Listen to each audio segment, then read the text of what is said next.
Հոկտեմբերի 9-ին լույս 10-ի գիշերը 47 տարեկան հասակում մահացել է Սասնա Ծռեր խմբի անդամ Արայիկ Խանդոյանը, միայնակ գայլը։ Նախնական տվյալներով այո, Արայիկի մոտ արձանագրվել է սրտի կանգ, սրտի կաթված, թեև ավելի կոնկրետ հստակ կարող ենք իմանալ փորձաքննությունից հետո։ Արցախյան պատերազմի ժամանակ Արայիկ Խանդոյանը վիրավորվել էր։ Վնասվածքներն ամբողջովին չէին ապաքինվել տարիներ անց անգամ, բայց նրա առողջական խնդիրներն ավելի խորացան այն բանից հետո, երբ 2017 թվականին Ավանի դատարանի նկուղում ծեծի ենթարկվեց եւ համապատասխան բուժօգնություն չստացավ կալանավայրում։ Ոչ ոք կասկած չունի, որ նա գլխուղեղի ցնցում էր տարել, որից հետո մինչև վերջերս ընդհուպ մեր վերջի հանդիպումների ժամանակ նա միշտ գլխացավերից գանգատներ ունեցել է։ Դրա մասին գիտեն քրեակատարողական վարչությունում։ Դրա մասին իհարկե գիտեր Սերժ Սարգսյանը։ Նրա ծեծի կազմակերպիչներից մեկը Վովա Գասպարյանը, մեղադրյալ Արմեն Ղազարյանը։ Արայիկ Խանդոյանի մահվան իրական պատճառը պարզելու համար պաշտպանական կողմը եւս փորձագետներ է ներգրավել։ Հաշվի առնելով այն դառը փորձը, որ իրավապահ մարմինների մոտ դեռևս հեղափոխություն չի եղել, գոնե մեծ մասով, ինչ որ վարկածներ բաց թողնել ուշադրության կենտրոնից չենք ցանկանա։ Նույն դատախազությունը,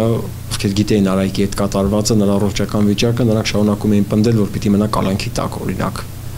Անգամ այն դեպքում, երբ դատարանում նրա համար շտապակցության մեքենա էին հրավիրում։ Ճիշտ է, հետագայում փոխեցին այդ դիրքորոշումը եւ մենք հետագայում նոր Հայաստանում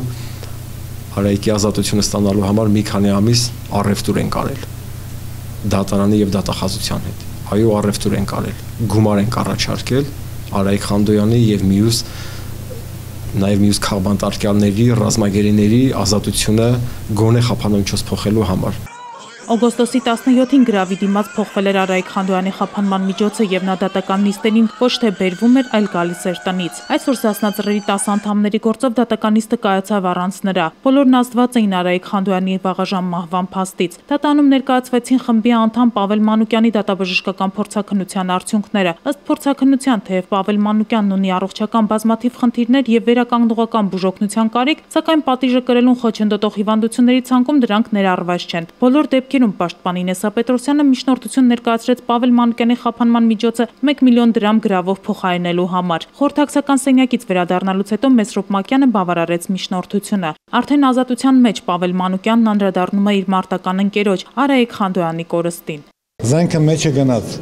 այսպես ասում։ Հայ ժողովուրդը զենքի մի տեսակ կորցրեց։ Ի դեպ, այս գործով Սասնա Ծռեր խմբավորման երկու անդամները, որոնց խափանման միջոցները փոխված չէ, չեն մասնակցի միայնակ գայլի վերջին հրաժեշտի արարողություններին։ Դատարանը մերժեց Արմեն Բիլյանին եւ Սմբատ Բարսեղյանին կարճաժամկետ արձակուրդ տրամադրելու միջնորդությունները Արայիկ Խանդոյանի հոգեհանգստի եւ ուղարկավորության արարողություններին ներկա գտնվելու համար։